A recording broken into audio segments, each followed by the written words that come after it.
It was the last 8 hours of Jesus' life. His hands were tied to a stone pillar. The soldiers kept whipping him without mercy.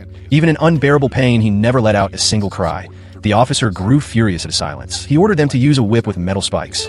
Even a table would have been torn apart by it. The soldiers brought it before Jesus. They wanted to see fear in his eyes. But instead they felt like clowns themselves. They struck hard at his inner thighs, because that was the softest flesh. Jesus trembled and fell to his knees. But that was only the limit of the body. When everyone thought he would give up, he stood up again, trembling. The crowd that had cheered before slowly fell silent. They were moved by his unbroken will.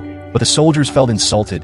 They whipped him even harder, until he collapsed unconscious and was dragged back to prison. Yet the soldiers still weren't done with him. They twisted thorn vines into a crown. They forced it down onto his head. They wanted to mock his claim that he was the Son of God. But even then, Jesus never hated them. At that time, a senior officer learned that Jesus had done nothing wrong. He had only brought faith and hope to those who suffered. But many people couldn't understand it. So the officer offered a choice. He could release one prisoner. To shock the crowd, chose the criminal.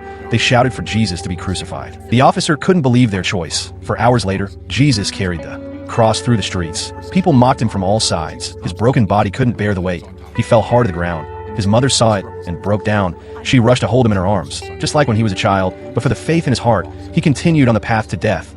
The soldiers laid him on the cross.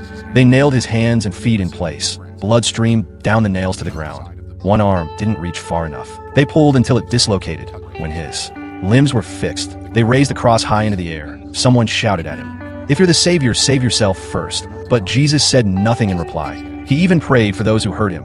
Even at that moment, he chose kindness. When he finally died, the heavens roared with anger. Temples were destroyed. The earth shook endlessly. People were seized with fear. At last, after all his suffering, Jesus entered heaven. His love would shine upon the world forever, and he hoped that when we face hardships, we would hold more kindness and gratitude in our hearts.